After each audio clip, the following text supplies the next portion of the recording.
right now we have a prototype that are testing out a few things in terms of, say, to some degree governance, to some degree, it's just learning how to coordinate humans, because the reason why 70-80% of these eco-villages fail is more the same as startups. Like you don't necessarily build something that people want. Yeah. I truly believe that as I think as a product person, the first people that get involved into a new node will very much set the tone and the vibe for that place. Yeah. You need to live around people that you are vibing with and that you trust and that you feel belonging with. In the end, the main product here, I think, is belonging.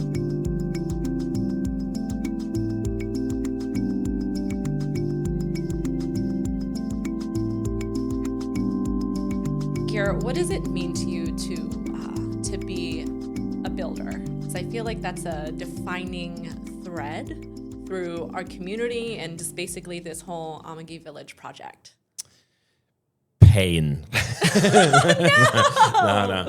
Okay, tell me more. Pain comes with it, but Yeah. I think builder is something that you are, I don't know, it's not necessarily a choice, I believe. It's something that, I guess since I was 19, no, even earlier, I think actually 14. I remember doing a news letter or something in school. And I remember the energy I had doing that. And then I did another local newspaper when I was 19 to my village. And then it's just been going on. And then the punishment of having these kind of visions or being a product person is that sometimes you also end up then having to be the CEO. Yeah. It's like a no good deed goes unpunished. Exactly. But it's never boring. No. But building, I think building is just, as you say, very often I would talk about, are people a manager or are they a maker? And for me, that's kind of the big difference. Yeah. Do you like to manage people or do you like to make stuff? Yeah. I feel like the prosperity that we achieved in the 20th century has kind of been like maxed out, like max democracy, max capitalism. Like, it's not that those things have 100% coverage all over the world, and it's not that that abundance has reached everybody. But in many ways, if we think about it as like a grand civilizational experiment, we've pushed the frontiers, we've pushed the edges of those, and we're like, okay, now is maybe a time for like reflection on whether that actually worked, right? And now, so like, I think managers have been able to figure out that system, like, okay, the system has been built, how do we like optimize in between these parameters? But functionally right now, we need to redefine the parameters in order to live good lives. And so thank you, middle managers, but like we need a very different personality type right now. Yeah, I guess democracy is still young. Capitalism, we definitely need to figure out new ways to figure out its distribution. Everything looked fine until 2019, I guess. Yeah.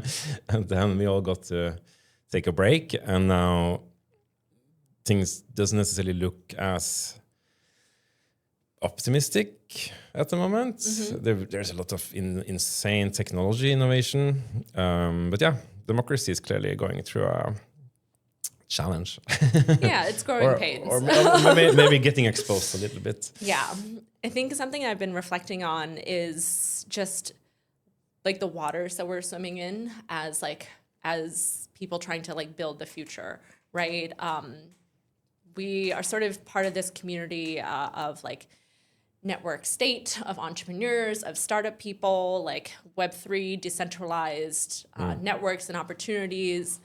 And I notice how different the underlying like values and philosophies are, just like sort of like theory of the world, perhaps, like the mindset difference between people who are building in this space versus people who are building, I think, in a way that is trying to optimize for the current governance structure. I think it's like really different, right? You think about how excited like some like CEOs and VCs would be about the idea that they can like gain like regulatory capture and just win. Yeah. And like that is a very powerful playbook. Obviously that generates returns, but are you building something that's just going to make more of the same? And is the same thing that you're creating actually like the thing you want to see more of in the world? Or yeah, I guess right now, like I'm a little bit judgy of anyone who's like purely exploiting the middle ground, like the pure entrepreneurship play just to get their piece versus thinking about like, how do I leverage this thing that we're building to get to where we want to go? I'm so inspired by like values-driven entrepreneurs, whether it's like, you know, whether you agree with someone or not, I think, whether you agree that Elon Musk and his ideal that we should be an interplanetary species, whether you buy into the mission or not, it's clearly a powerful way to build a company because you have an objective, you have a vision, you have something that drives you towards something larger. Yeah, and I guess it also very often depends on the shareholders because one thing is to aim for, as you say, monopoly, which is of course the best business model you can have. But I don't believe most entrepreneurs maybe start there. But we have a structure that we haven't managed to change since we created limited companies. And there is something very short-sighted in the private ones, where you have the quarterly report to please shareholders. I don't know. I think what we are about to see, with hope, being an optimist with AI. Some days I'm not as optimistic, but I still keep. I like to stay naive about AI. I think there's a big chance it will open up for many more people to be an entrepreneur without having to capture the market. If that makes sense. Because as also someone that's been taking venture capital for many years and understood also how the current tech business how it's structured in terms of like high growth. The game of venture capital isn't necessarily motivated by entrepreneurs. It's kind of, you need, if you want money to grow fast so nobody else can compete with you, that will also be giving you money. The only reason why we have venture capital is to reach either monopoly or to at least not be eaten up by the big other companies. Make big bets. Yes. I've seen this in a different way, maybe in Thailand, where it's really, really hard to get as an entrepreneur anywhere because you have old money controlling the market or trying to kill you. Or at the same time, they wonder why nobody is innovating. So well, hopefully AI will also make it easier for, say, 2-3 people to move very fast. I at least have experienced that myself already. So I'm very excited about that. But it's the democratizing nature of like the internet economy. Democratizing is in just giving more equal like access to the opportunities. Yeah, I think so. I believe it still does. Also, you mentioned network state and this other, or like all these ideologies or frameworks we need to kind of change. What I really like about part of this ecosystem now and say the network states and it doesn't come with dogmatic ideology. We don't have the same problem as we had in the past, where people are like, clearly the politics these days are not are in a very interesting place in terms of like opinions. But when it comes to these organizations, they do seem to very often have the same kind of methodology as doing a lean startup. Like there will be very strong opinions and ideas on things, but they change them very fast when they find better data, which we haven't really seen. That kind of pragmatic ideology without kind of without populism. Maybe it's like that. What is it? strong ideas loosely held, strong beliefs, strong. Yeah, something like that. Yeah. Yeah, I guess because accountability and feedback, like iterative improvement, right, is sort of baked into the mindset, and so that allows you to be wrong. This whole Exactly. this mindset of being able to embrace failure, being able learn. to accept you're wrong. I guess it is. It's really revolutionary. It's just learning. Failure is learning, as we say in startup. It's just how fast do you get that feedback, right? And it's kind of very interesting to see this now being like tested on more social structures and the social layer. Yeah. The thing that's definitely been interesting to me about hosting this podcast has been the opportunity, like, you talk about ideology, and the thing to me is I'm continually getting ideas and frameworks that allow me to break the frame.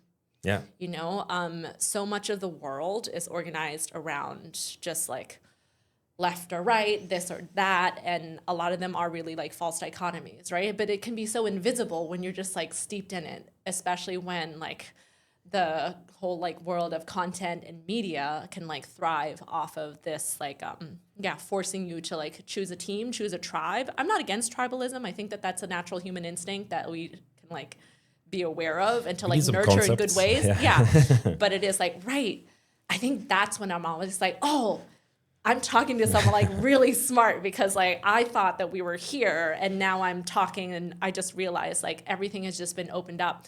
And it's when you break the frame that you create all these different new options. Those for me are like the really exciting moments on the podcast where it feels like the really exciting opportunities are. It's like you don't have to choose one or the other. There's actually so much room for solution making when you have two ideas at the same time is actually possible. Yeah, exactly. So I guess, you know, I would love to sort of reflect on the journey of like the podcast, but like the startup, the Amagi adventure, like in general. We started off the first episode of season 1 with you and I just like riffing on what we thought that this could be, but we have been fundraising. We have, moved into a real premises. Enough real things have happened that like there are like real monkey problems. Real problems, real monkeys, real problems. not real pain, as it were, right? Like real things that we actually need to solve beyond the world of ideas, but just like really beautiful things have like happened. So yeah, I guess I want to open up the floor to just like, let's do a little timeline update and just like talk about what's been happening, how we're integrating that, where it's going. Lots of things happens. It's been more or less a year since we started things off. And every time I go into some kind of vision, you know that you just need to get things started, and then it will never be what you planned. Yeah. But all the learnings are part of the fun. So when we started this, I guess what led up to this, which is kind of very similar to also what Balaji is talking about these days with pop-up being the new startup and these things. We were doing this on conference. This is actually how we met. It's like 5 years of small pop-ups, because it's more or less the same concept. It's just the current pop-ups like Edge City and stuff are being able to scale this to close to 1,000 people, I guess. And over longer times. Yes. So that was part of how I also met Ofer and how Dora got involved. And we started off Amagi, which was first, the value proposition for me was actually that I wanted to build a school to get my kids to be able to live on Koh Phangan. Spend more time with them. Yes, because since I'm co-parenting, and then they would have a Bangkok branch and a Koh Phangan branch. And then, of course, that's became a village. Because Ofer has been building a lot of real estate on Koh Phangan. And that turned into also then the first prototype. So it's kind of very similar to exactly what Balaji mentions in his thesis, where you start with this kind of pop-up and then going into mere prototype, which is exactly what we done on Koh Phangan, where Ofer has 16 rai I don't remember what that is in. I think the full thing has potential to expand to 16 rai, right? But the existing resort that they're inhabiting So now. eight is kind of built out, and then it's Yeah. like another 8 into the jungle. Yeah. And we have people on premise living Villagers. there. Villagers, settlers. Yeah. And they're having fun with figuring out monkeys and chickens and Yeah. renovating. So it's a very lush and beautiful place. And very excited to see what's going on there. While I had to take another turn and ended up living in the same city like you, or the town that's trying to be a city, as I call it. Oh, okay. Yeah. Chiang Mai. So so we have Amagi Hidden Valley in Koh Phangan. So we have a whole crew there that Ofer is leading, that are now in residence, dealing with like taking the ideas and the ideals that we've had and now figuring out how to implement them. And meanwhile, you, Geir, who have been bouncing around between Bangkok and Koh Phangan for the last few years, suddenly find yourself living in Chiang Mai? Question mark. It's like you have been trying to manipulate me up here for a while. And everyone needs to move to Chiang Mai. And I couldn't get you to move to Koh Phangan, so so here I am. I've been exploring Chiang Mai now for 6 weeks, I guess. It's so different for me. Because I'm used to Bangkok and Koh Phangan for 15 years, more or less, or 20 years actually. So it's kind of feel a little bit fresh off the boat again, since Chiang Mai has such a very different, especially the expat ecosystem is very different for me. But you're the expert, so I feel safe here. Oh gosh, yeah. I'm here to be your friend. But that turned into our pioneer project, or discovery project, Amagi North, as we call it, which is currently focusing on actually 2 things. One is since Edge City was here last year and showed us that it's absolutely very, very doable to do kind of big scale events in Chiang Mai. Would be very, very important for this country and this city to get something as permanent as this, I believe. So also with kind of network school at Rainforest outside of Singapore, which is so close. I feel like we need to get some of that energy over here. So hopefully I can go there and start to channel it over here at some point. So exploring something on that side, which would then be a pop-up for Chiang Mai. And then we have started to look into a second destination, which is Chiang Dao. I don't know if you want to be the expert on Chiang Dao, but it's 1.5 hour from Chiang Mai. It's nature-wise, it's like most beautiful place if you like mountains, if you're a mountain person. Yes, if you're a mountain if person. you want beaches, Koh Phangan. Yes, for sure. But wow, it's such a beautiful place. And there is something with the people I've been meeting there that it feels like they're all builders, which is very different from any place I've ever been.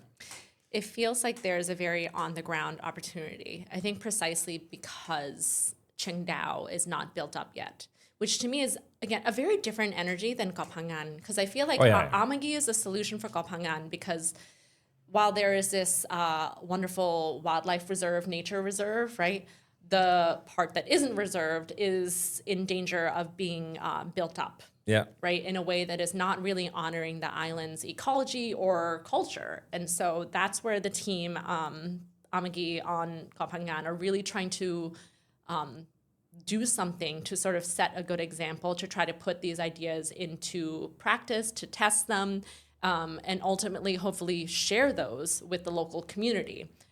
I think the idea of Amagi going into a place like Chiang Dao feels like it goes a little bit the other way somehow, because rather than establishing like a sanctuary or like reserve against overbuilding, it feels like establishing a seed form that has the ability to scale and grow in a way that I think like leverages network effects that can scale more. I think we can do more faster there. And then rather like than going against the tide, it's about setting the tone because it's still early. Absolutely. Yeah, it's less scarcity. It's the opportunities are, of course, bigger. I think the biggest difference after being also on Koh Phangan for so many years is that when you're building something in Koh Phangan, people are like, really? Because they are like so tired of all the development. And there is a lot of development. There's a big pushback there now. But you come to Chiang Dao, it's more like, and even Chiang Mai as well, it's like, yes, please.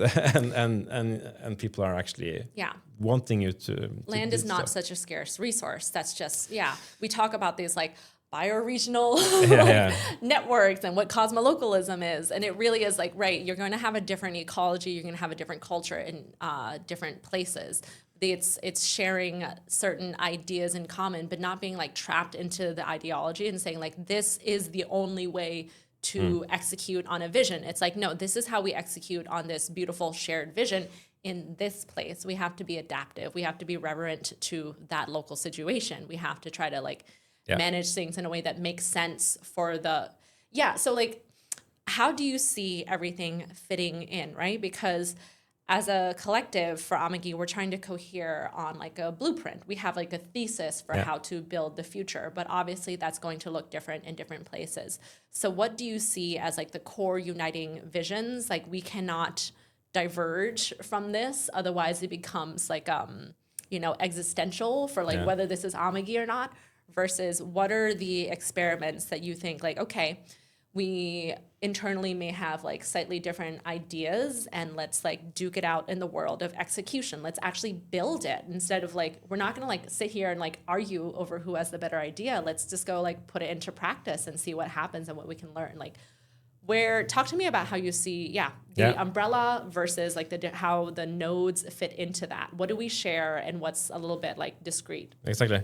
I think that's, to some degree, it's process, and it's back to actually what we started to talk about earlier, like the feedback process. Because I think, as you say, if you want to call each location a node, which I like also to use as a terminology, terminologies in this space is kind of very confusing. Startup societies, it's like a lot of so I think one thing which will be very important for Amagi always is sustainability and being optimal, practical when it comes to eco-friendly building and how we integrate into the spaces that we arrive at.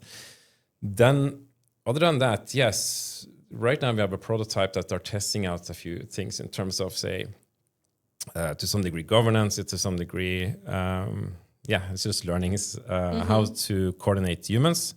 Because the reason why 70-80% of these eco-villages fail is more the same as startups. Like you don't necessarily build something that people want. Yeah. I truly believe that as I think as a product person, the first people that get involved into a new node will very much set the tone and the vibe for that place. Yeah. You need to live around people that you are vibing with and that you trust and that you feel belonging with.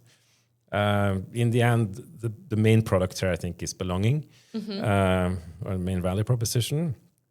Then for some people, say, for example, when we talk about Chiang Dao, education, family, wellness is important part in our dialogue around that. And then hopefully that attracts the rest of the people that wants the same thing. Also, the difference right now between Koh Phangan and Chiang Dao is that the vision for Koh Phangan is a much bigger village. Yeah, larger, more villages. Yeah, when we're talking about Chiang Dao, it's also smaller, maybe 20, 30 units, depending on, I guess, locations. Versus like the grid. That's right? At least, original plan. So I see it when I come up to Chiang Dao and Chiang Mai is like more, here we can build many nodes. Yeah. So many Yeah. neighborhoods with Yeah. people that actually have a reason to live together. Yeah. When I think about how we can like execute on like sustainability and sovereignty, and that's just expanding those like sustainability, not just as in like green eco, but also like how do we make this sustainable long term? And it has to be financially viable, Yeah. right? That's important too. And then I think like sovereign, like are you able to like control the things that affect you existentially, right? And when I was thinking through these ideas, it's like, right, like Koh Phangan Island. I think for us if we can implement this in the north, we're thinking we're a little less attached to the idea of like farming on our own. And maybe again, that's just like little bit of the founder effect, and like we're a little less fascinated. But I think also for them, it's so much more important because on Koh Phangan, they have to import everything to the island, right? Versus we plant ourselves in Chiang Dao, and it's a super fertile valley. It's much easier and arguably more responsible for us to support our neighbors that are already there. Yeah, you kind of want to be, the tribe is already there. You just want to integrate. It's about plugging in, exactly. Yeah. And I think that's also back to your question, is like, I think the key thing is, especially in Thailand, how we also integrate locally and how that's kind of, respect for the, it needs to be integrated to work. Especially in Thailand. I can't say that would be the same for every single place. Like Norway, I think you can do things without integrating. And I guess we might have some forest there in a few years from now. But I think, and as you also mentioned, the financial stuff is like we are developing financial models to make these things more accessible for people, so it doesn't become only a place or only housing for people that have made it. Not just like an elite enclave where we're like escaping from the perils of the modern world, right? Yeah, they can do that somewhere else. Yeah. So Ofer, I think by the time this episode is published, this will be past tense, but for us, Ofer is speaking at DevCon exactly on this topic, right? Like, so the financial model and like token model that Amagi has worked on, so that people can basically stake, they can invest, they can sort of have their rent subsidized, right? So that rather than people having to build up capital in order to get into the ownership game where they can earn a return, this is about sort of just playing with those same existing established mechanics, but tuning them. Yeah. Right? Can you talk to us about that? I can talk to you on a very high level. Ofer and Mikkel is the financial geniuses behind that. So I'll leave that to them to explain in details because it's been also constantly adjusted. Tokenomics has never been my biggest skills. I like to watch them after they're made. But the idea is to make sure that as a villager or community member that you also have the possibility to have a low rent, but also as a contributor getting equity in the whole organization. So we'll be very excited to see how that plays out. But everything we do is experiments, and then we learn and then we adjust. So let's see. But he will be at DevCon and also Edge City, I believe. Yeah. So I'm very jealous because I wanted to go to South America. Major FOMO. Yeah, FOMO. Because someone has to take care of Chiang Mai. Yeah. But I think it's really interesting to me thinking about how many of the sort of like modern social malaises we're experiencing with like are sort of downstream of the housing crisis. So to me, the idea of just making it accessible for people to, I guess in a way it's like, it is putting all of their eggs in one basket, but it's a basket that is value aligned for them as residents, as parents, as entrepreneurs, rather than putting that money down in. So they can invest in Amagi, get a place to live, buy into a like-minded community, get sort of the network effects of just like co-parenting with like-minded value-aligned people, building with people who are going to like support you and your ideas. And there's the venture builder model where you can become an entrepreneur underneath like that Amagi Village, right? Because we need a cafe, we need a regenerative farm, we need all these different things to provide the amenities of life. So you get to, make your bet in that way, rather than separately saying, I need to invest my capital in this place so that it can grow and generate returns. I need to secure my housing either by renting or owning, and I'm locking in that value either in my own mortgage or someone else's mortgage. Then I'm basically playing, I'm going to pay school fees, I'm going to buy organic produce. It's reorganizing just like the stack of daily life, I think, in a fundamentally different way that is actually not new. No, I think that's the funny thing. It's like, this is how people always lived, I think it's just the last 8 years or so. Yeah. It's like we're the weirdos and freaks. Like 100 years maybe. No, it's funny when you look at it like that. Humans are really adaptable, right? So suddenly we've been living in this, I guess, urban industrial system that are now going through a very hard time because it needs to change. And we're starting to realize that we don't necessarily need to do this commute every day. And we are seeing also, I guess, you as me has seen kind of digital nomads, how it's been growing over 20 years. I feel like people in the media often talk about digital nomad as it's almost like something that's been around. It's about to be bigger. It's growing fast, and I think it's changing the world. And that's where the demand has been starting, right? With these remote workers like myself that started to be tired of kind of constantly moving around and now figure out that, why don't we just go back to what we used to do? Where we can then share the benefits and still keep everything pretty capitalistic.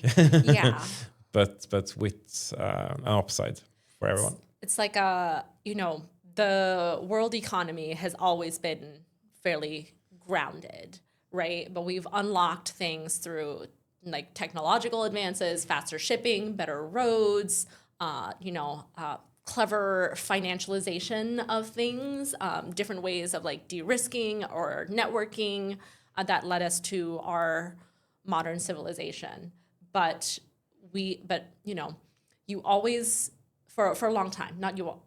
Actually, no. You always needed to go to a place to create material value. You needed to go somewhere to farm. You needed to be tied to that. And then you needed to go to a factory. You needed to go to an office to leverage the necessary infrastructure, be it like paper and secretaries and the telegraph, in order to get work done. But now we have the internet, and it's just like huge unlock. And it's just really interesting to me that the most disembodied technology and the most disembodying, right? So many of the bad things that we're experiencing that like at Amagi, when we want to take a thesis on fixing is just the disconnection we feel from like the world, right? And that's not something that's like good for us.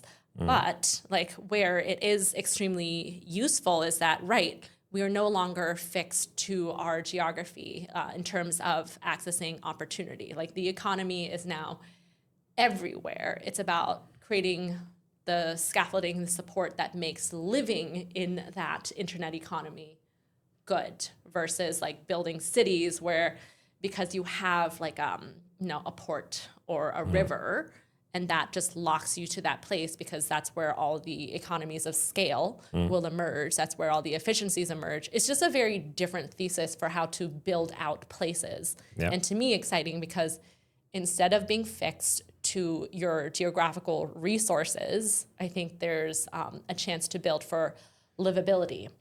And to me, that's why I guess, we are probably over-indexed on digital nomads on the Amagi podcast, just because that's my network. But I think it's also kind of my thesis that like digital nomads are entrepreneurial by nature. and entrepreneurs figure out the opportunities to exploit. If we think about the world as an ecology, to me, it's very fun to notice where are digital nomads going, because that's a very interesting signal, because they don't optimize for this is where I can go to make the most money because they can make money anywhere. They're optimizing for where do I go to live a good life? And that's very different. What do we learn when we think very intentionally about like place as a as lifestyle, normal human life? We like happiness. Yeah. We like happiness. We like people. We like belonging. We like ritual. We like it's this like obsession with like authenticity and locality that is part of like the like travel ethos. But to me, is always very funny because as soon as you do it via tourism, you're commodifying it. You're like, True. And yeah, there's so much confusion around these things as well in terms of when you talk to governments about them wanting to stimulate tourism versus digital nomads. But you've been in Chiang Mai for how many years again? So I grew up here, and then I've been back as an adult since like 2017. So I watched the scene shift. So what's been the biggest shift? Because I'm curious. Gosh, that's so hard to say because obviously it's like profoundly influenced by like my personal life circumstance. But the thing that has been amazing about Chiang Mai is that it has been an incredible place through different phases of my life. I like to call it like a Goldilocks city. It's not perfect, but it's kind of amazing that like you can always like pick and like the perfect option is here. There's something like, okay, this is too small, this is too big, but I can still find that little middle thing. And that was great when I was like a recent college graduate trying to like get my foot in the door and also like meet with my peers and have fun. That was great when I was in like startup ecosystem, girl boss, like entrepreneurial startup mode. And now as a mother, as a person who's thinking very intentionally about like building her village, like it's also been like very rewarding. So I guess if I notice kind of the difference, I would speak to some of like the infrastructure and like the lived landscape. Because like, so we just experienced Loy Krathong, which is like a wonderful annual festival. Lots of people will know like the Yipeng, like the Lantern Festival is I think like captured the global imagination. Disney Chiang Mai. Yeah. And like my brother was in town and he was staying like right in the city, right in Taipei Gate, where it's like gridlocked during this experience. Whereas I was like, I've been there, I've done that, and I haven't paid attention. But because my brother was in town, I actually like had to drive through the traffic. And I was like, it was very impressed upon me, like, holy cow. If I think about the city and I look at it now, so many more hotels, so much more like commercialized. And I'm not taking a dump on those. Like, I think some of the most commercial experiences, like what Thailand really does well is capture experience. I think that's like Thailand's soft power that they're sort of figuring out, and it's wonderful. People feel good. It's beautiful. Like you feel something when you're there and you have something worth taking photos and writing home about. But I sort of see like, right, so much of the lived like physical landscape has been taken up to creating these experiences for consumers who come from somewhere else. Right? Like how much of actual life is still being lived by local people. Like that now happens like in the margins. It almost happens like in spite of tourism, you know? And I think like about how far out I live from the city. And like my version of Loy Krathong was, we were much further out of down the Ping River. And it was just, we just went to this restaurant right along the river. And there was just like a street market, you know, right outside because like bridge here, temple here, perfect confluence. Like they literally took over like the underpass of the bridge with like a walking street. Can you imagine that happening like in the developed world? Like literally, this is like a highway underpass. I love it. And there are like street sellers on either side. Like you open up your window and you can buy like, you know, meat on a stick. There are like toddlers like walking around. It's like, it's so like unsafe categorically in so many different ways. But that's like the real local Thai experience as well. And it's just funny to me when you sort of imagine the contrast. Yeah. So I've gone on a bit of a rant, but I guess just like here at this moment in time, I really noticed like so many beautiful things about Chiang Mai have been like elevated, but also packaged for other people. and like versus what is the real, what are the local people experiencing, and like what's the interplay and interface like between those, right? Well, it's so similar to my Koh Phangan experience, right? Where everything was kind of nobody knew that this island had all these secret, beautiful places until COVID, where people were there sending Instagram pictures while the rest of the world was kind of shut down, and then it exploded. But yeah, I guess this is always the challenge, right? Like when I was in Chiang Dao, I had this. I think I've told you I had this very beautiful memory of hot springs at midnight.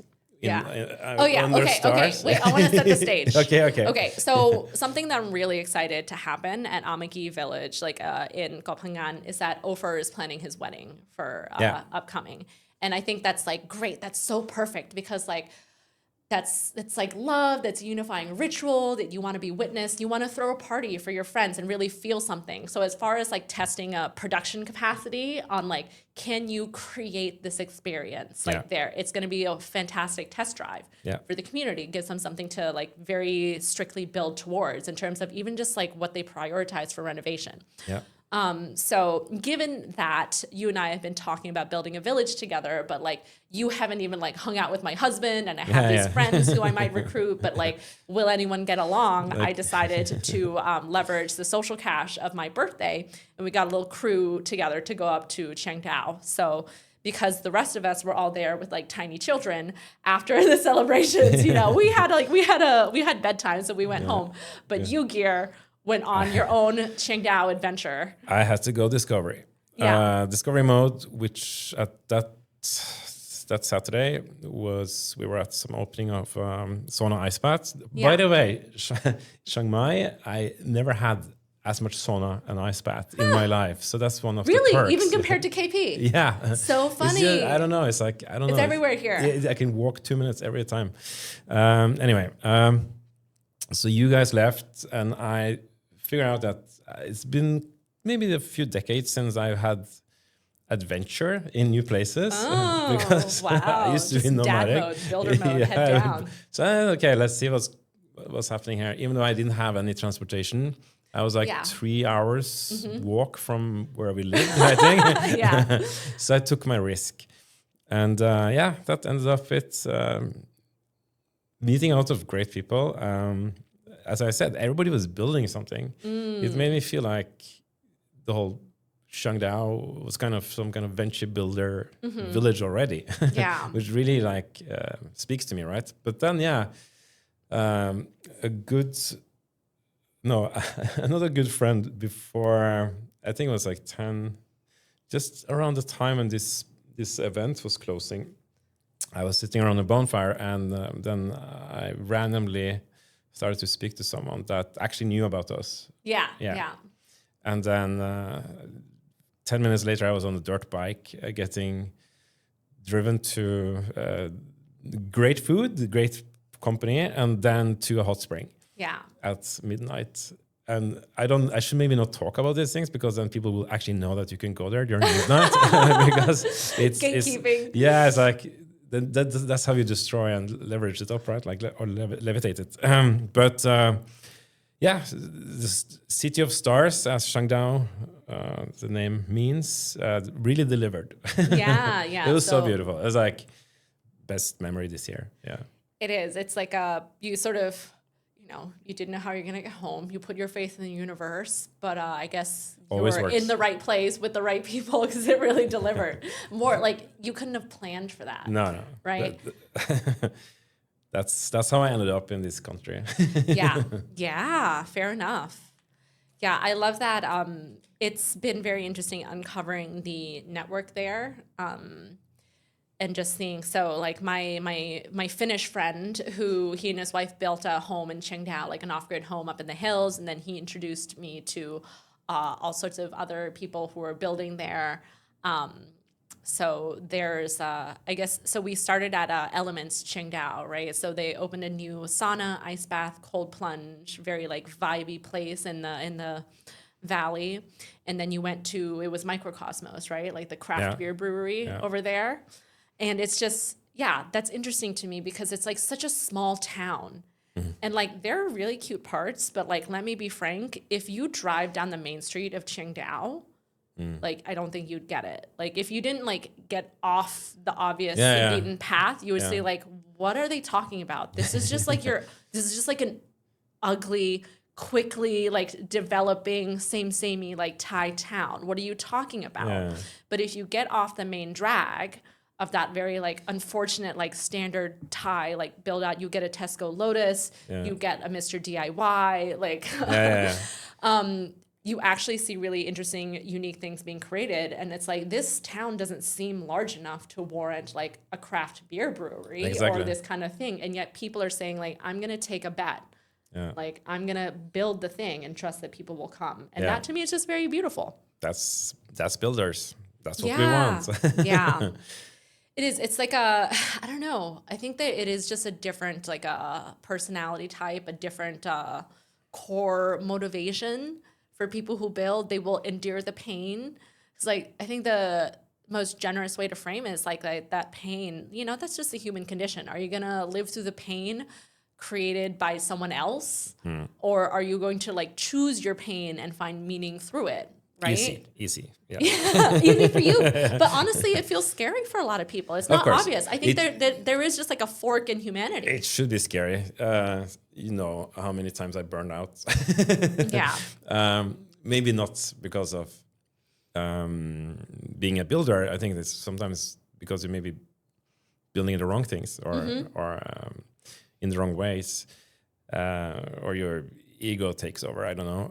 There's many reasons to burn out, but yeah, I think that's exactly what it is. You either choose to live painfully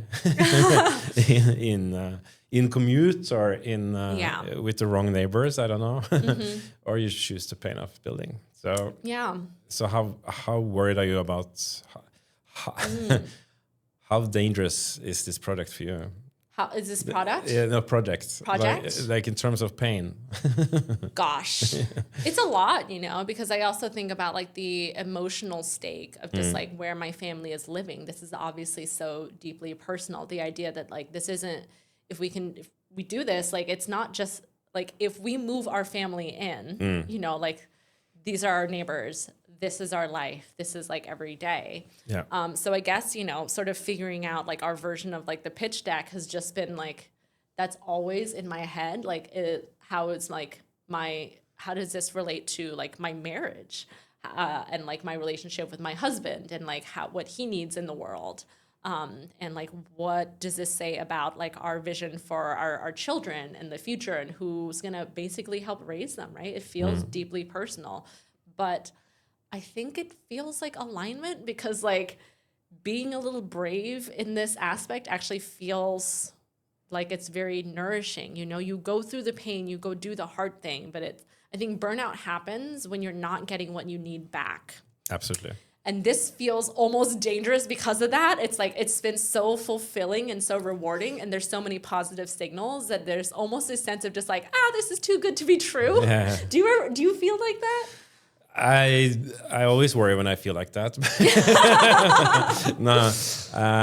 No, I think it feels actually very natural for me. Organic. Also to some degree, this burnout tend to come with how much you identify with the process. Which is something that these villages hopefully can teach people how to balance better. But I feel that it's the right people, the right space, and then it's down to, how crazy do we want to go? Because that's usually the biggest challenge is usually like, you know, I like visions, and then you need to pull back at some point and just this is what would make the most sense, and this is the risk level that seems rational. And then it's just, start. So can you walk us through, I guess, just from your experience, like with the original idea for Amagi, because you've been the one who's had to like sit there, revise the pitch deck, like revise the materials, like talk to investors. And obviously this is not a kind of project where you just want to get money for money's sake, right? And so we've been very lucky that like Balaji wrote one of the first checks because that's someone we want to be associated with. But he also writes small checks for aligned projects. He doesn't like fund the whole thing. So it's like we're here still figuring out. Not from the beginning. No, Not from the beginning. He comes in later sometimes. There we go. So yeah, talk to me about that. Like what's the journey been like? What's changed? What has resonated when you're pitching this? And like what has forced you to sort of refine and revise? Yeah. Well, first of all, I think one thing that was very, what do you say, like, when Balaji invested in, was the first person on the cap table and came in last year with a small check. That was very nice. after like 15 years in fighting against upstream, doing startups in Thailand, it's nice to get recognition from the Pope of good ideas. No. It's just that I've been following his writing and actions for a while, and it was just a good ego boost, I guess. Yeah, nice to be part of the team. Yeah, it's nice to be seen a little bit at least, and then I think it's the biggest challenge we have in terms of also bringing in investors is that we're a product that can't just take the traditional venture capital. It needs to be people that are aligned either with startup societies or even harder is like also finding enough local money that is important to you can't just say that you're going to be part of the local culture without actually then having people investing into it. And I don't know if you have experience with raising locally, but that's a very different process than raising regional or even regional or in the US. It's because the capital is more like family offices or like corporate or it's also relationship. So fair point. So it's much more about who you know and how you know, and then I don't think there is also ways to push. That's something that comes very natural usually. So it's part of like having a few things sorted out before starting to kind of accelerate those kind of fundraisings. But yeah, that's a balance. You can't focus on the quick ROI ones, but since we also have kind of different ways to invest. You can invest into real estate. You can invest into the platform. You can invest into as a villager. That also kind of gives a diversity. Yeah. But yeah, it could also make it confusing. Yes. But yeah, this is something that talking to also other people, other projects. I had this talk on VDAO, where I think we had a conversation about this as well, where other people out there globally working on the other similar projects have the same challenges. So this is we are pioneers in terms of trying to change kind of civilization to some degree. And there will be a lot of learnings in terms of how to communicate this also the clearest way to attract the right cash. Yeah. And so far we have at least some of the best people on the globe seeing us, so that helps. Yeah, I think I guess that's been the whole idea behind like why have a podcast, right? Because I think there's always such a chicken egg issue when it comes to community building. Are you gonna grow the people part first, or are you gonna like build the physical part first? Because there's a certain like lock-in, right? There's an opportunity cost. There's this like, okay, you can't just like stay nebulous forever, because then like if you try to build for everyone, then you're building for no one, but then you're committed. But yeah, like obviously for me, it's delightful to have been invited to create this podcast, to be able to host the conversations, to like learn so much. And I love this learning in public, right? Because we didn't invent this. Like people have been doing like eco villages, intentional communities, traditional housing developments, co-living. Like this isn't a new thing. And there's so many ways where people are implementing ideas that we find very inspiring. Like we might as well be like learning from it. It's been fun for me, and I want to get into that and like talk about some like my favorite episodes or lessons. But like why, like, you know, what made you guys so sure that the podcast was like a great idea, given like at the time, like there was no village. Well, I do communities. I knew podcast was a good format for this because when I was doing the conference, the mini pop-up that I talked about earlier, we did some experiments also doing some podcast episodes to see how you can kind of keep community connected without necessarily going for a big reach in terms of the podcast, but just having the right people connected. Yeah. And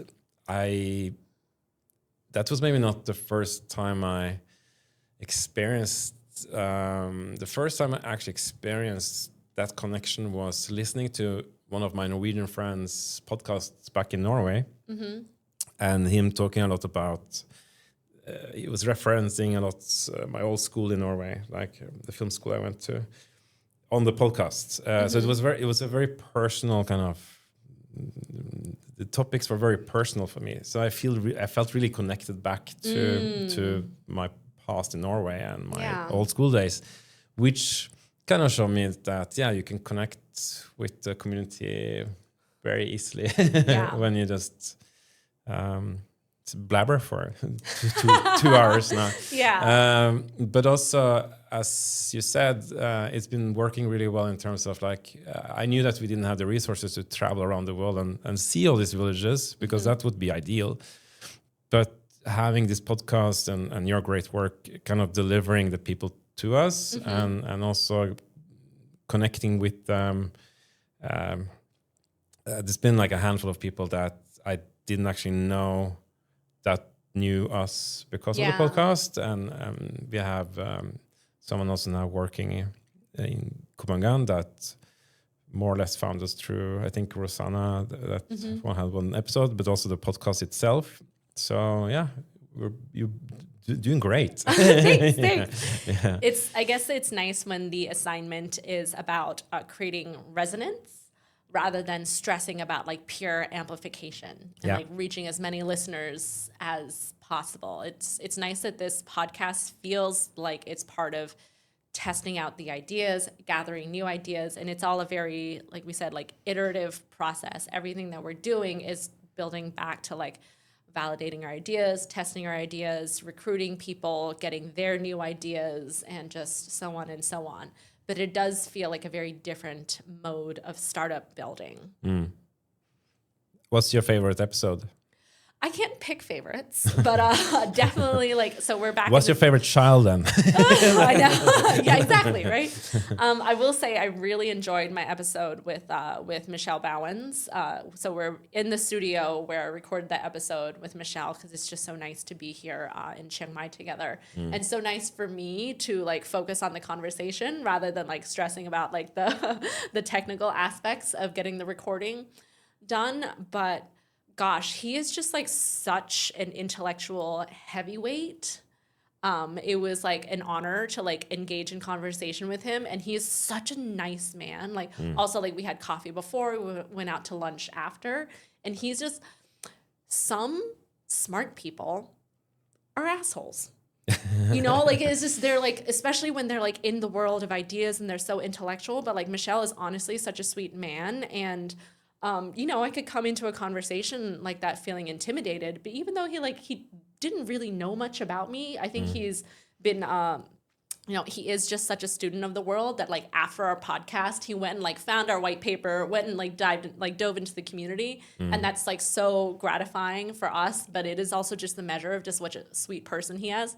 So like without knowing really like what my intellectual credentials were, he like treated me like an equal. Like he invited me into the conversation. I didn't feel like I was being lectured at. I felt like I was getting just like the very best of just like one-on-one like tutoring. He didn't treat me like a peer, but an equal, if that makes sense. And I just learned so much from him that I'm still just like coming back to connect the dots. Yeah, it's great. We need more kind people, women and men.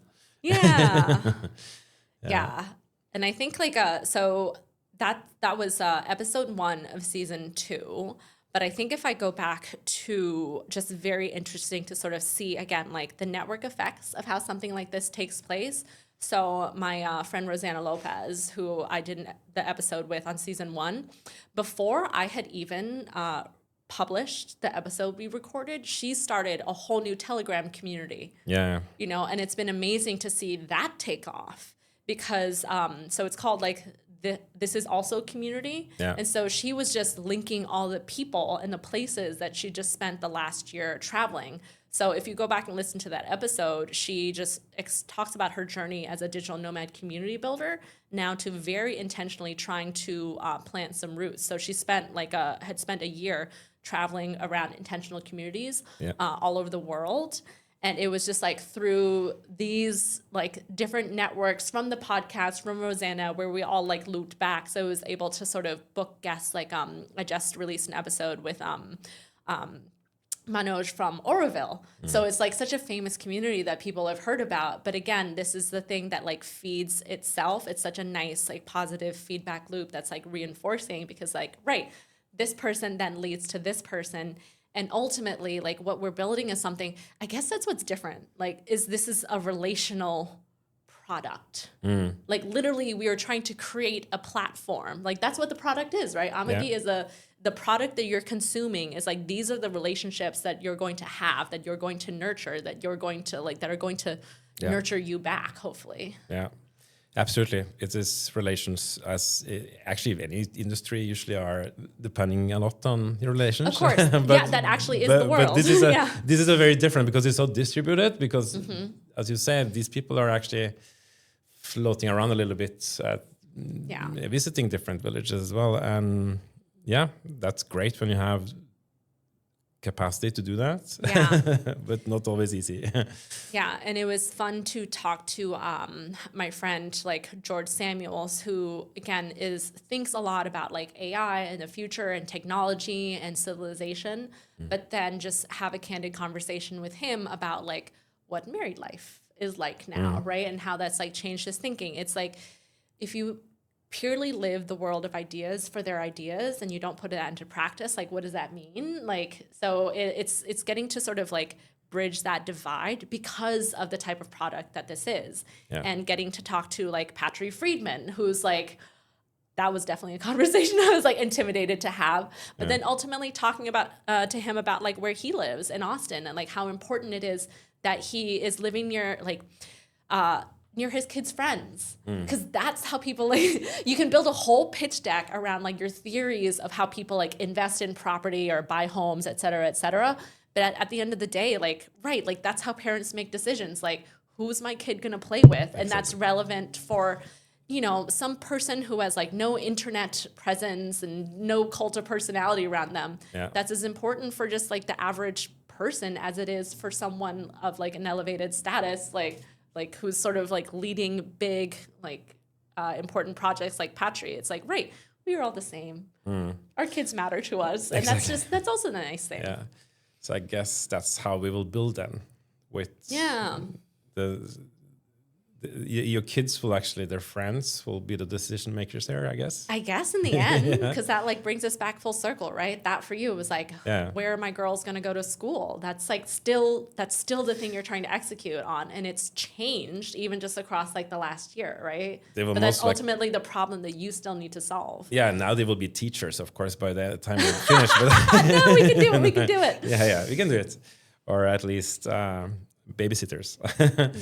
But that's also possible. Yeah, it's very much the same, I guess, the same problems and the same constraints for everyone.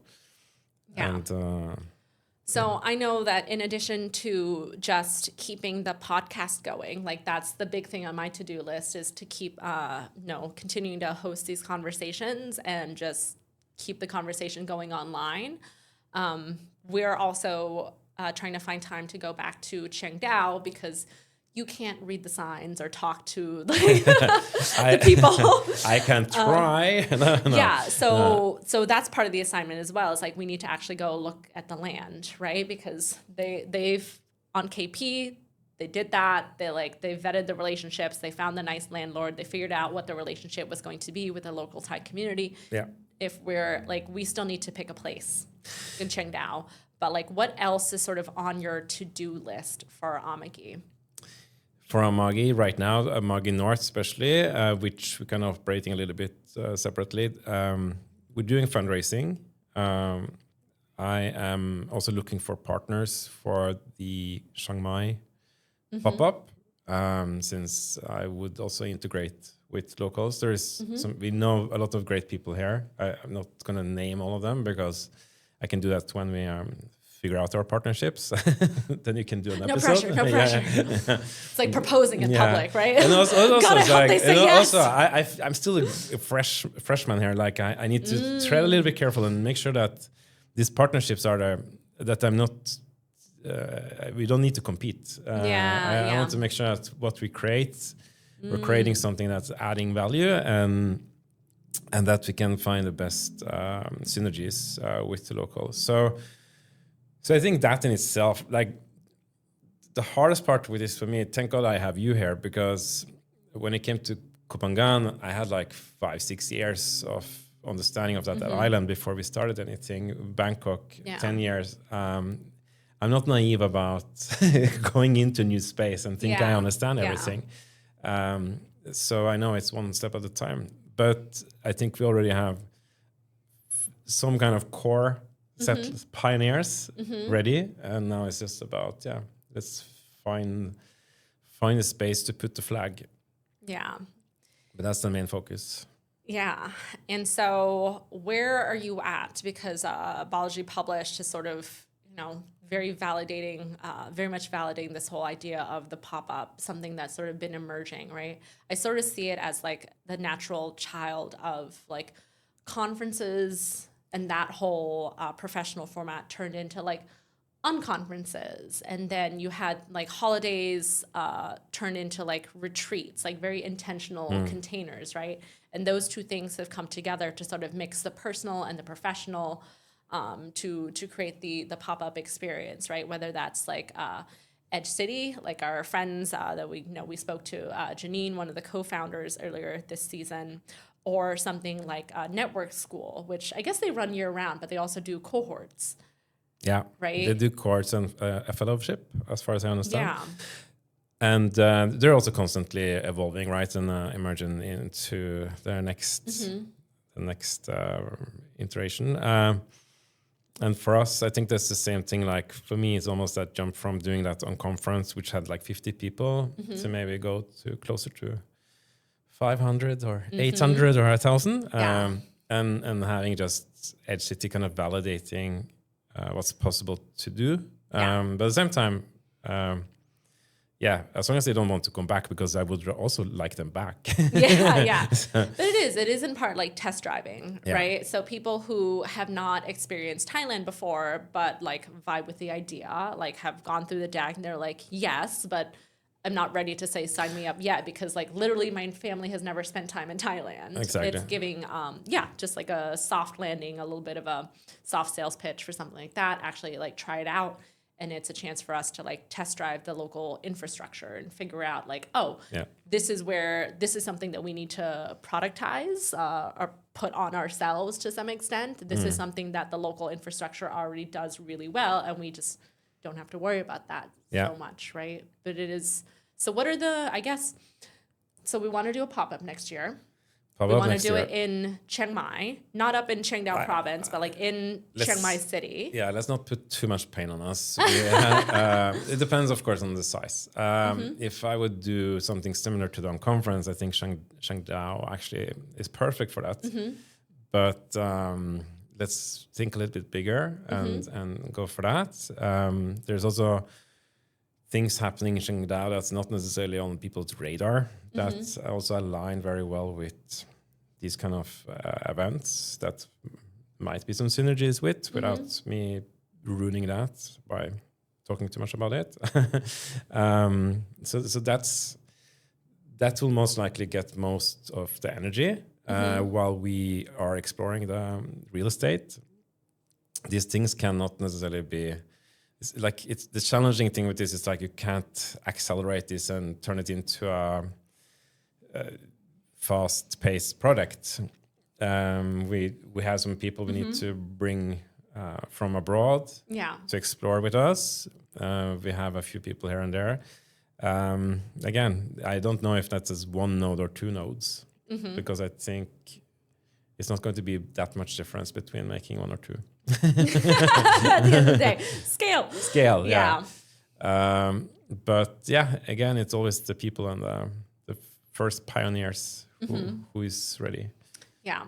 So obviously I, Lily, would love for you to just build everything that I want. And I guess the thing that's stopping me as I'm honestly mostly a stay-at-home mom who has like a couple projects here and there.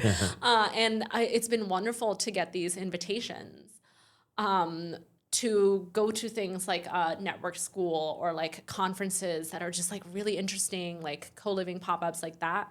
But just for the practicalities of having small children, I just don't always get to say like, yes, like to where on your radar, like where do families fit? Because certainly when it comes to like how we were treating the deck for Chiang Dao, my North Star has been like, how do we get families there? Yeah. That's been my guiding principle for like, okay, what do we address in terms of that whole chicken egg problem? It's like, what are the things that we need to make sure we do so that families, to be explicit, it's like people actively raising children. How do we get them there? Where does that fit in with the idea of the pop-up? Do you feel like these are adjacent, or like that's the exact same funnel that you're trying to validate right now? I know that Edge has a very strong focus on multi-generational and bringing kids into to the setting, which is of course very challenging when it's like 4 weeks of thousands of events, more or less. I think when it comes down to building in Chiang Dao, the family part, it's back to your daughter's friends. So they choose now.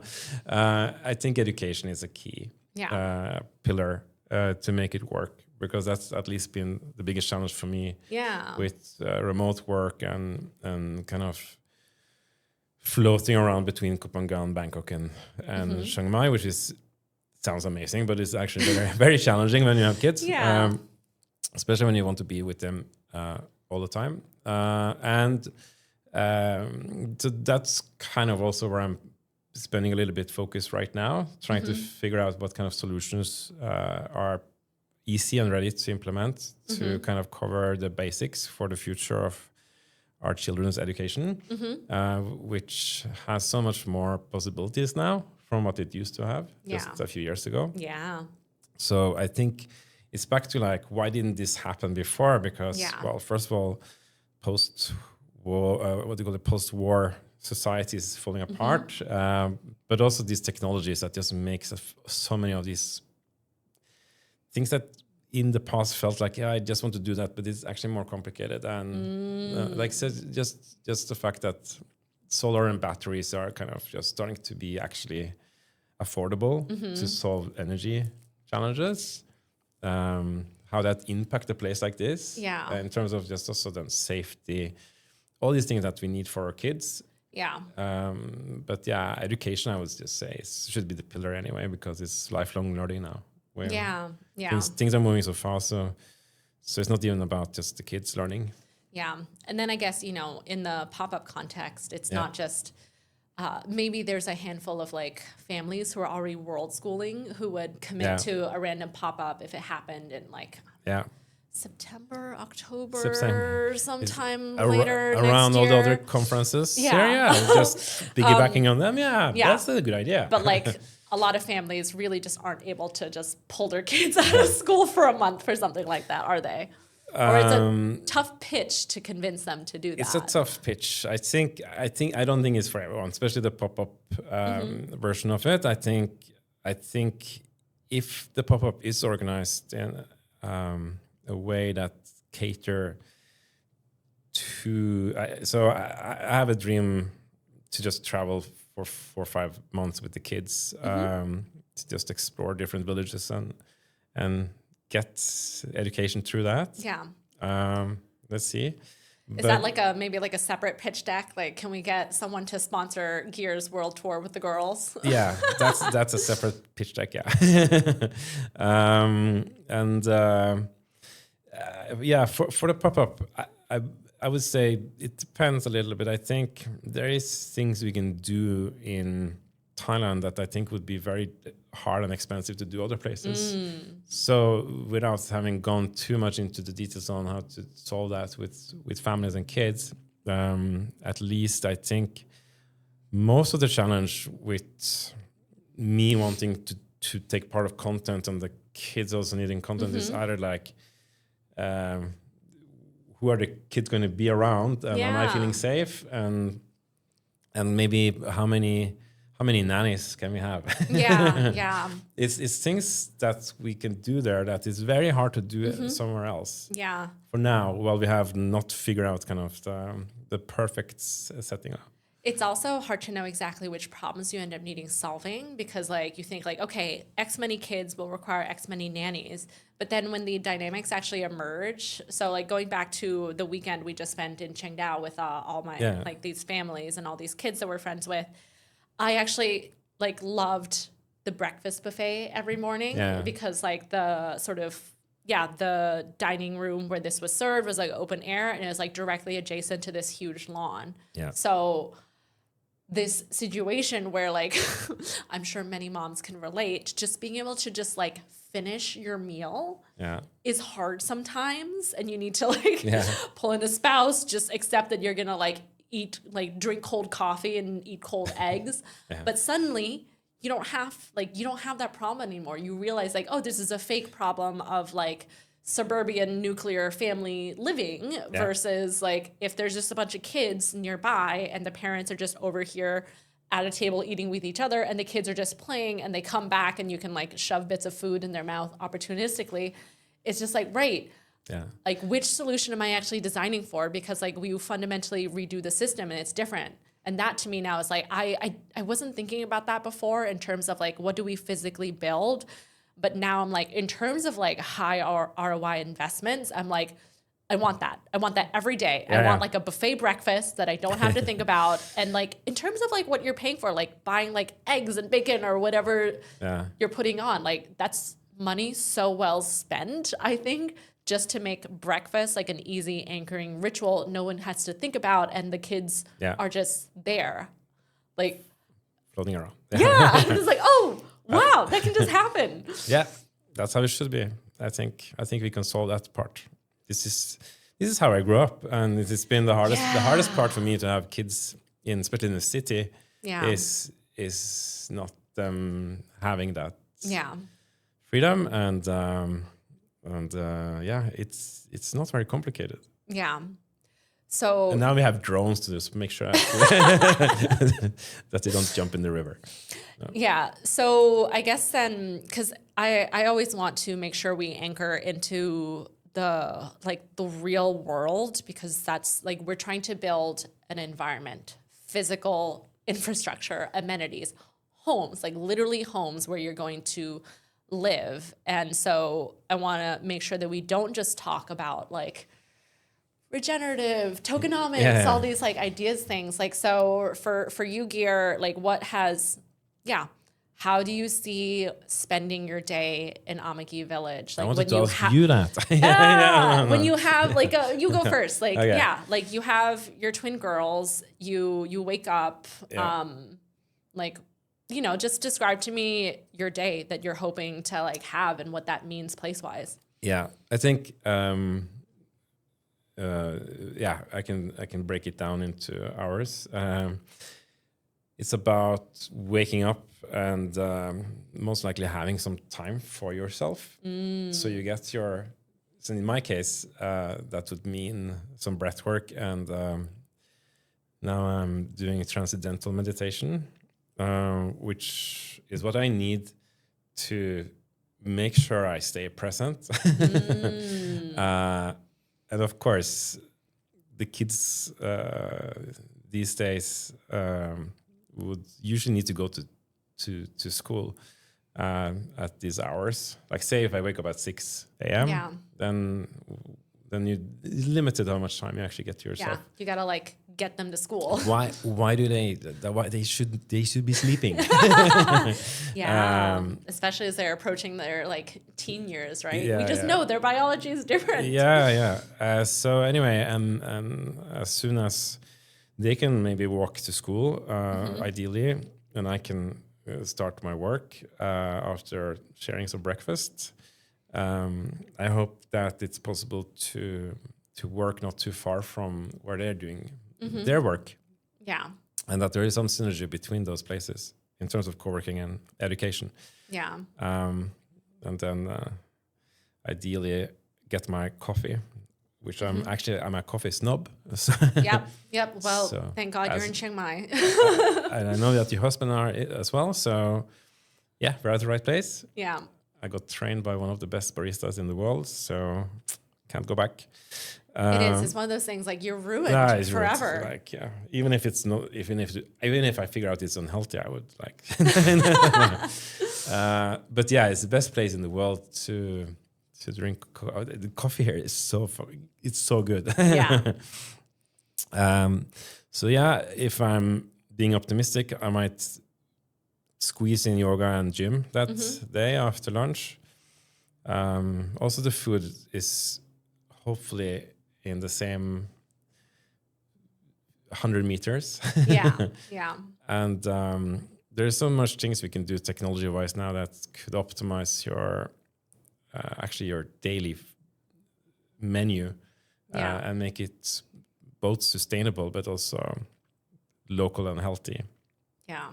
And align with what you need for your best well-being. And then I hope at some point after work that there is time for socializing, but also time to just be by yourself. Yeah. That's a simple version of the day. It's like baking in some just rest and restoration, which for you means like me time. Me time, yeah. I need some me time sometimes. And I think that's also something you see very often with with families traveling and being in a tourist place, that they don't get that kind of actually they don't manage to relax because they don't actually get to decompress. There's always something and you only need a tiny bit of space and maybe a room that is like it's your room now. I'm curious about your take on this because like something that Mikhail and Ofer have brought up, you know, one of the challenges, or sort of not challenge, but just one of the things to figure out is, you know, people wanting to feel like they can just like authentically be themselves. You know, we're probably, you know, the average person who's interested in Amagi might lean a little bit more on the spectrum of like being neurodivergent. Something about what are you talking about? Something about being involved with a lot of like techies and entrepreneurs seems to be over sampled, right? And there's I don't know that I buy fully into this idea, but I find it an interesting model. People have suggested that like introversion versus extroversion may be actually fake or like a wrong binary, and people who are introverted are actually just exhausted masking all day, right? They have to like perform a version of a person rather than just getting to be a person. And so I go back and forth as someone who, you know, especially now who has children and kind of like wants to hold society to a better standard of like norms and politeness, and say that like it's important to observe the form sometimes, but then also, I don't want people to feel like they have to like perform themselves all the time. Like, how do you think about this? Brilliant and weird. I think it's actually an interesting challenge in itself, because I see this is something I've seen also with schools that maybe are a little bit more product-based in the cities, attract more kids on the spectrum, for example, which can also be, that's great, but it can also be challenging because it could disrupt each other. So it's like the same thing with grown-ups. Koh Phangan is like a spectrum island, right? Yeah.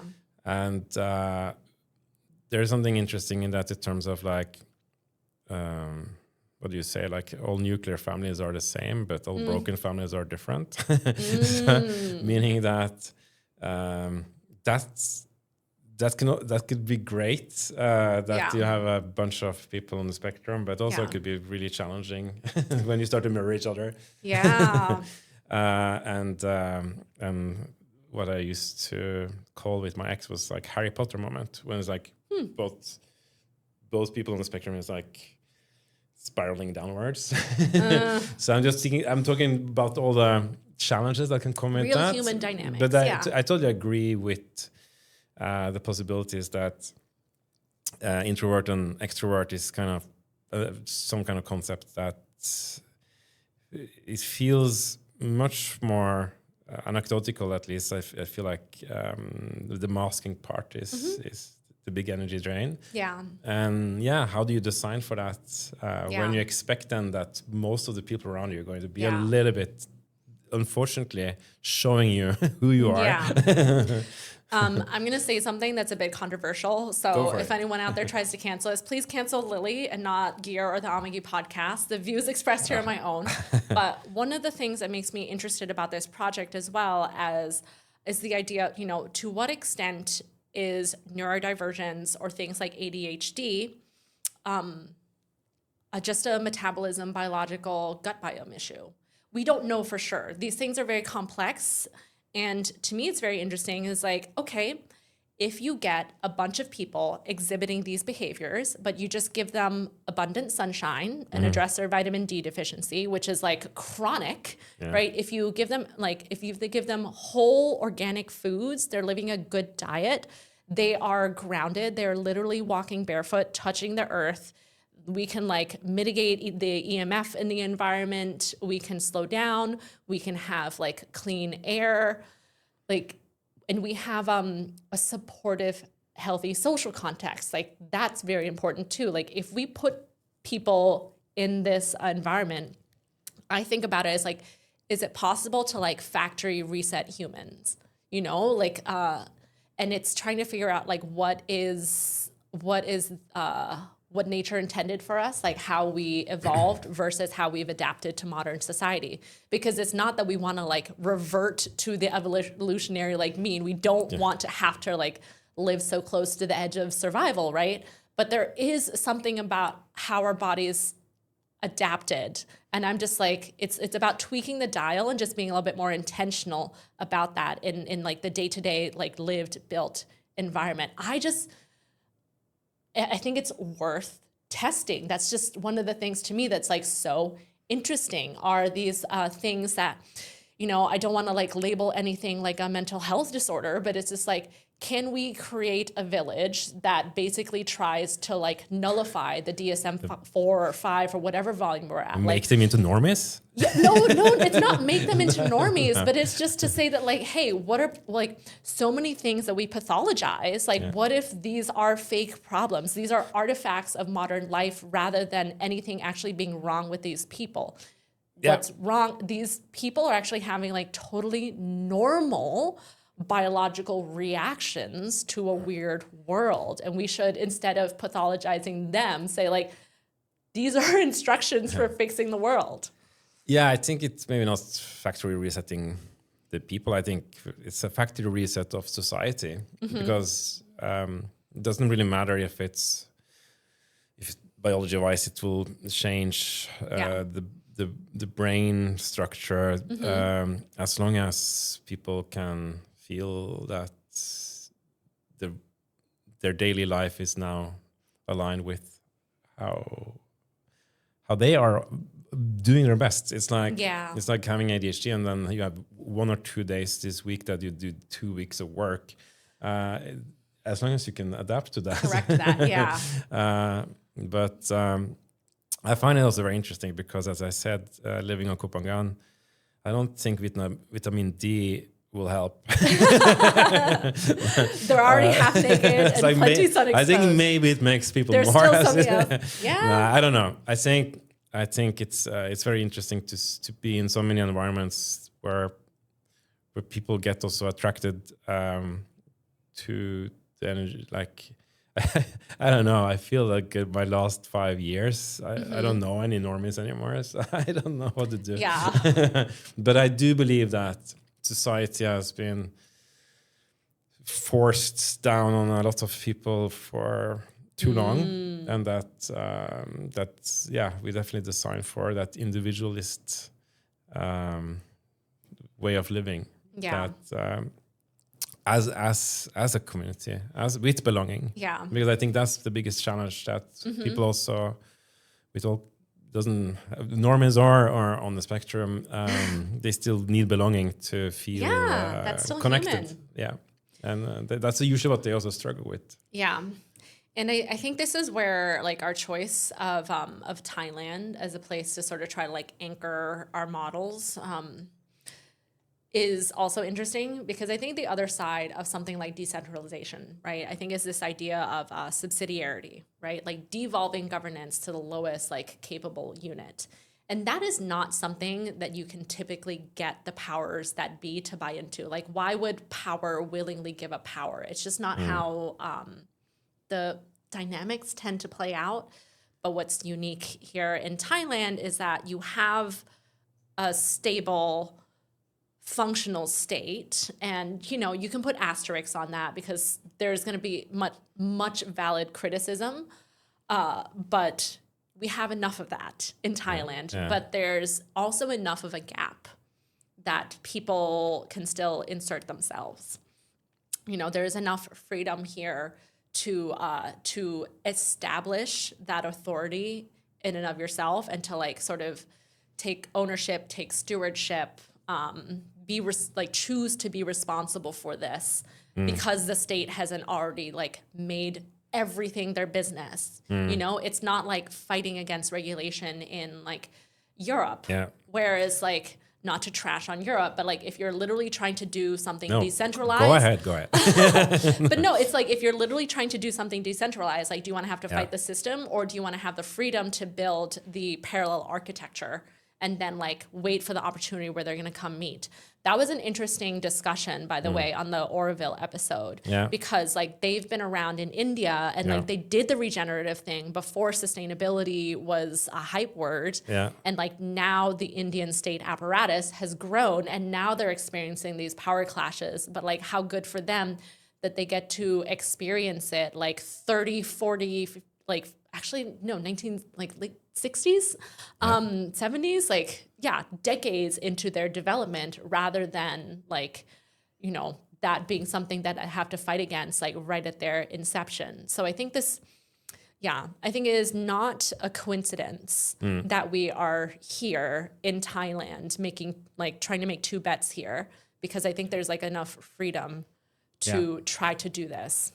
Yeah, it's interesting how much I've changed my mind about these things in terms of culture and government. I guess I always was a libertarian, but there is things in the society and I think you're the first one that said the stable state, but but there's flexibilities, and as you say, if you come here from Europe, you have most likely a 30% chance of harming yourself because you're not used to taking safety measures. It's not even a joke. It's like literally like every step you take on the pavement here, you do on your own terms. Yes. Yeah. You hurt yourself in the first month, and then you stop. The guardrails are not here. No. And I'm going to have a conversation later today with someone from Norway and check out how much regulation they struggle with in terms of the village that they dream to build. I don't think what we're doing here would be possible to do, say, if I compare to Norway, which I know best since I'm Norwegian. And there's also something here in terms of bending of not, this sounds so unethical, but bending of the rules here. It's like it's you have to like, the reality is that governance is always relational, right? It's just there is like an idea that's always mapped over reality, and the level of actual coherence to like law and order, and the extent to which you can influence an individual or an institution I'm not a big fan of corruption, of course, but I find it interesting because I find it that we discuss this back home. We are on our white horse, but everybody knows that back home you need to know people. Yeah. Here you need a few hundred baht. Or a few thousand maybe. Yeah. But it's kind of that democratize it. I'm not saying that that's a good thing. We're not going into so far. I haven't needed to do that, and hopefully I will not need to. But it is interesting to look at it from a more pragmatic point of view than ethical. Being raised by like a very waspy father, you know, and just like having a strong sense of like norms, and we always queue and we always like follow the rules even when no one's watching us. Yeah. When like my first real experience of like running a brick and mortar in Thailand, I was like, I want to follow the rules. And even I was unable to execute without leaning on relationships. And it was honestly like a real lesson. So again, I'm not saying that like corruption in Thailand is something that I'm a fan of, but it is, but what's been interesting is speaking to people who've done building in a more like Latin or Central American context. And they will say that it is different and meaningfully different in Thailand because here you don't have to, if that makes sense. Here, like the options for making things easier exist, but the rule of law and structure is there such that you don't have to. It's just easier to play the game. It's more transparent. I would say it's if you compare to, I think I would bring in. I know a lot of film productions that have been traveling a lot around the world, and they say when they come here, they know what they need to pay compared to other places where they get squeezed and squeezed and squeezed until they're empty. You don't need to go far. I'm not going to name. I'm not going to talk too negative about any countries here, but there is still some call it decency and transparency in that part of a problem that we see in countries similar. And I think notably too, I think like culture and tradition are important, right? Like the very name Amagi, talking about a return to mother. I don't think like I like the idea of return because it's like it's honoring something that came before, and here we have a chance to like build on intact culture. Like for all the problems which are definitely worth solving in Thailand, you know, fundamentally it feels good to have children here. And I don't think you can say that of every culture and every place, and that's something like worth building on. You know, people are kind. Yeah, people are kind. I should maybe not say this publicly, but I don't lock my doors. It's a trust. It's to some degree it's a trust-based society, and I feel very safe here compared to most places. I think that's what I mean when I say Thailand is a stable enough state. Because you don't have to stop and think about the pure safety survival level. Also, when they have coups, it's like it's still friendly. The politics happen, but especially if you're like far away from the urban centers. I think the market went up last time. Oh gosh! While they did the coup. The world is a complex place. But it's a friendly place. Actually, I use the coup sometimes because I remember during the last protests when you had the yellow shirts throwing bricks on the police, they would have during King's birthday, they would stop and have selfies made, and then they would be back on throwing bricks next day. And that for me shows so much of the culture. It shows like it's not hate. It's when they're disagreeing, it's more like football teams. It is, I guess, a different. You know, there are those stories of like the soldiers in the trenches during World War II, where on Christmas Day, you know, at the end of the day, they're both, you know, Christians. Humans again. They were humans, and they express their humanity and their reverence, and they're just unique. They're just their humanity by just like taking those moments to express that. It's kind of crazy how they could do that, given they're like literally trying to murder each other. It's even more high stakes than the red shirts and yellow shirts. But I think that's people. Yeah, humans are very adaptable. Yeah. very, very fast sometimes. But yeah, I guess you could have done a full episode on just talking positive about Thailand. Yeah. But yeah, it's as you say, like it's a place that when you find your spot and you know what to build, it is the right place. It's good. So, as far as success metrics go, I think we've had I think this will be the 15th podcast episode published. We have moved into one village. Congratulations to new mother Dora. Yeah, as Dora we birthed a whole new villager. Dora created a villager. Yeah. So we've been making our own villagers now. Yeah. So like 1 week old. there's I think like notable progress happening here that feels good for us. And so sort of on the radar is continuing to fundraise, specifically around the pop-up. We've sort of published a new white paper in the tokenomics. And so there's that parallel fundraising going in. Yeah, and we have a new website. Yeah.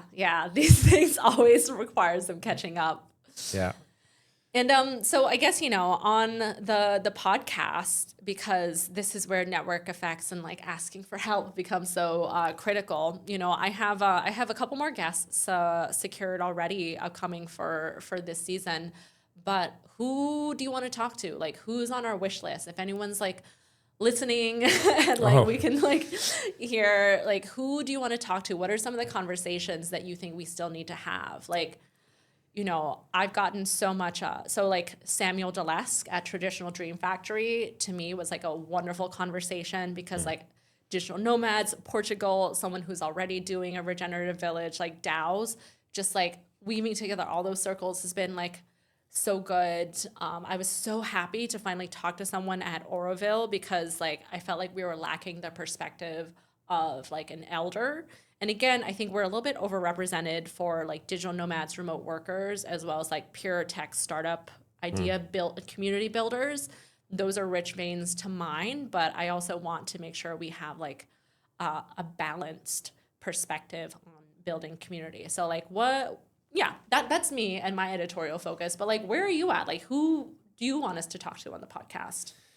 I think we've been doing a great job in guessing a variety of people. Yeah. I do think, I guess we have a list somewhere where in my head is like maybe 10 people I can think of that we need to try to chase. I think Balaji is still number one. We can get on his calendar, pretty please.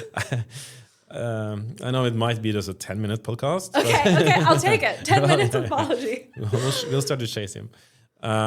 Since he's on the cap table, he might be lucky. And then I think, so I'm pretty passionate around education. So I can think of a few people that we might need to try to drag in terms of talking more about the future of like borderless education, maybe. I don't know. Or like Alpha School or like... Yeah, I actually have some people there that we should look into. Anything that's, of course, leveraging new technology that makes education into a commodity, that makes it easier for any family to kind of take responsibility themselves. It's interesting, yeah. Who else? Yeah, I know that we have fairly direct connections to Vitalik Buterin, and he has come through Chiang Mai before. So I don't know if any of his friends are out there listening and know his travel schedule, but if he is like passing through, please, I would be so excited to talk to him, especially in light of sort of this partnership of like Ethereum and the government of Bhutan. Like that's such an interesting intersection.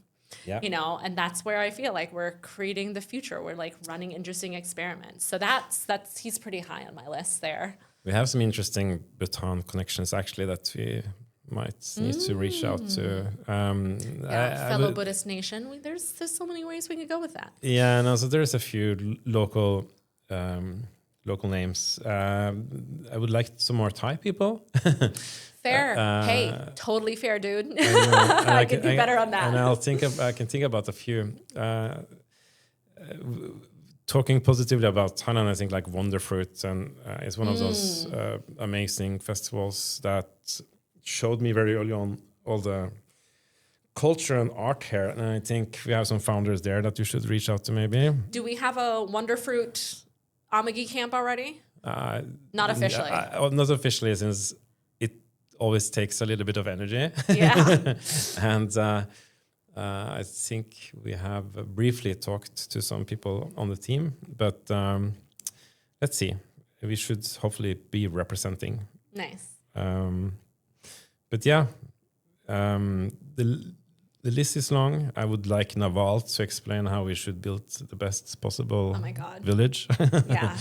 I loved, I forgot whose podcast he was on, but I loved hearing him talk about parenting. It's just so wonderful to me when like a great mind like that, who so often speaks about like entrepreneurship and tech, and like that's wonderful. But it's, to me, I just love grounded, wholesome men talking about raising their children. Like, we need that. It shouldn't just be like moms having the conversation about it. Yeah. It sounds like someone we need to get the input on the blueprint. Mm-hmm. Yeah, for sure. Speaking of blueprint, like I know we're also not that many degrees removed from folks like Brian Johnson, and that would be a fascinating conversation to have as well on just like this whole like longevity and biohacking intersection. Definitely feels very relevant to our community as well. I've had this like wacky idea, like, wouldn't it be fun if we were able to like just get everyone to do just like a blood test or something like that, moving into Amagi Village, and then we just check in on everyone like in a year or whenever like they exit, because like, can we like through biomarkers like actually measure their health and happiness in terms of like like living in this village? Did it make them better humans? Yeah, we need to, like, if people want to be measured, why not? I'm a geek when it comes to these things, so yes, I'm opting in. I'm opting in. Yeah. It's funny because I guess this is where Brian Johnson is a little bit controversial with his opting out. So if we can find a balance between the opt out and opt in, then I think I'm with you. Yeah. No, I think there's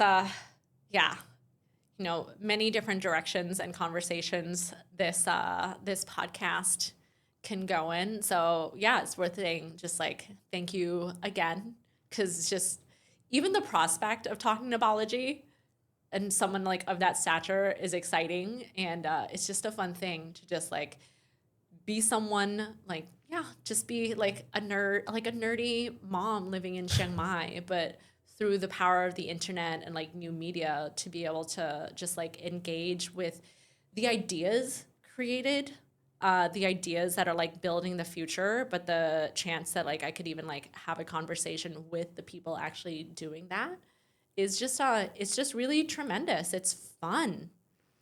Yeah. And you're doing a great job. Thank you. Thank you. And I guess the trick here is that we just actually need to go over to Rainforest, to the network school, and do the podcast there. I had a lot of fun. I will say, like, my first taste of media was when I was working for this like small outfit. This is right when like Facebook Live and like YouTube Live were like the formats that were very exciting. And I would just rock up to tech conferences and I would just start interviewing people. And it is like the power of the microphone. All of a sudden you have a microphone and people don't ask for your badge or credentials. They're just like, okay, I will give you my time for free to like talk. It's a life hack. Yeah. Yeah, it definitely is like, I could not like watch my initial interviews. I was like, at some point I had to force myself because, speaking to people in public, like recording, like is an art form worth cultivating. But I had a lot of fun doing those things. So you would not have to to convince me very hard to go do something like that. Good.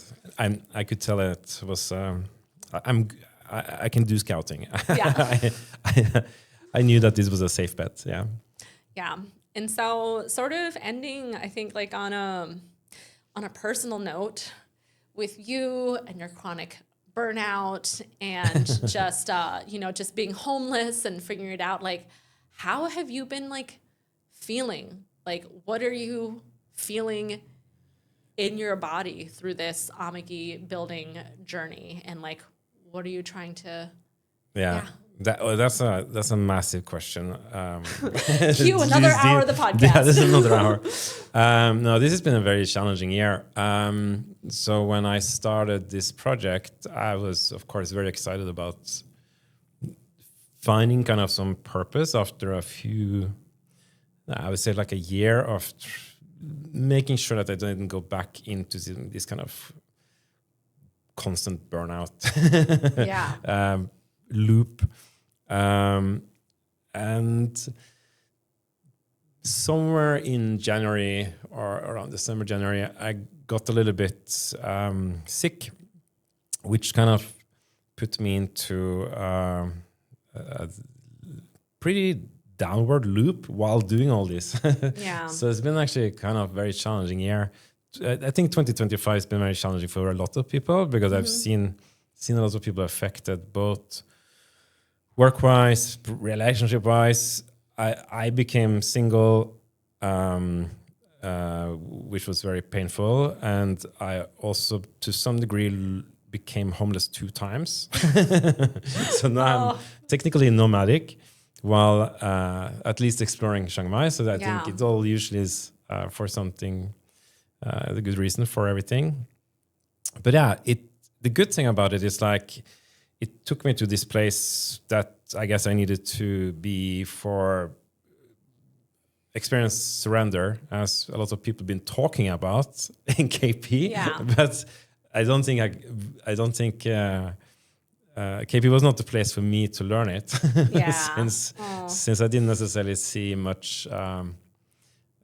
People get stuck there in their healing. So this year been very challenging, but also taught me a few things about how to surrender, how to be more present, and how to, and maybe some of these causes for burnout. And with that helps me a little bit in guiding myself, I think, in the future, but also maybe guiding others. I don't know, which I think is a nice thing to give, especially in a kind of community belonging village setting. Yeah. But yeah. It has been my observation that the people building community tend to be the people who really need that community the most. Yeah. And community is so complicated because you talk about community with people, and people tend to have very different ideas of what communities sometimes are. Yeah. It's a word that I feel sometimes is a little bit overused these days because everybody's talking about community. But what is community? And what is community in a setting where you're also running a company? Because it's a very big difference between, say, a company organization and culture and a village and a community, because that belonging is a little bit different. Yeah. So a little bit of pressure here. Yeah. Go for it. Because I think this is the thing that's hard for me, and where I think we might be somewhere. What do you need from your friends at this point in time? Because that's what community is at the end of the day. It's like a community is this umbrella term, but the hard part, the hard part of, I think, having the modern village that I've noticed, and this is very mom life weighted, but people are very willing to give, but it's actually the thing that you need to actually get community going is the willingness to receive. So here, what do you need from your friends right now? No, I have very good friends that have been helping. The challenge these days is like, I feel like every year things spread more and more. And I'm also really good at isolating me when I need things the most, which is kind of ironic. I always heard this as well, like, why do you even want to make communities? Because you are not that social. Someone break through my isolation. I think it's different from last month's been different for me because I'm also trying to explore this kind of city. And then of course also missing my kids because I can't just go back and forth all the time. But what do I need? I need first of all, I need to be better at receiving, as you say, or at least feel that that I can be comfortable in taking on help. And I had some friends over this year that really also showed me that I have really good friends. Yeah. So I'm very grateful for that. I'm also grateful for you being good at communicating care through this process for me. So it's been, I've been very grateful this year as well, even though it's been hard. Yeah. But can I be better at saying thank you? Yes. And taking help? Yes. But I guess also in the whole thing, it's like, for me, this is also the year that I've actually spent the most by myself. Yeah. And also figuring out how to do that properly again. Because at some point in life, I was really good at that. That doesn't mean that you don't want to be around your community or social. It just means that you don't want to depend on it, if that makes sense. Like depending in terms of like also being safe in loving yourself. Yeah. I think it's a tricky line to walk because that whole notion of surrender is dependence. It can feel dangerous. It needs a lot of pain to get to surrender. And I don't think surrender is the goal in itself. I think it's the daily balance. The daily balance is the goal in itself. But yeah, I'll do better. do better at doing great, Geir. taking on help. But yeah, other than that, I think I just need people to. I think that the biggest challenge in this world is if you feel misunderstood and not seen in situations where you just need to be seen. Yeah. I think that's what we should be good at with everyone. Yeah. Good intentions and be kind and see people. Well, I think we can end it on that note. Okay. Thanks, Geir. It's been Thank you great so to much. catch up. Thanks for listening. I'm your host, Lily Szabo, and this has been the Amagi Village podcast. Amagi is an ancient Sumerian word for return to mother. It's also the earliest denotation of emancipation and freedom. Not freedom through escape, but through return, through restoration, integration, through rebirth. The world is quickly changing, and the myth of modernity is coming undone. Progress is not linear, and to thrive in the coming age, we can't keep living in the matrix and just hoping for the best. It's time to embark on bold experiments. We don't claim to know what the answer is, but we know it won't come from ideology. This isn't a cult, it's not a brand. Amagi is an invitation for those who don't just play with new ideas, but are ready to live them, to walk the talk, to build the future. The Amagi Village podcast documents our journey of discovery. We're learning in public from technologists and tribal elders, from philosophers and farmers. Let's reimagine the future together. Please visit amagi.life to learn more. That's amagi.life.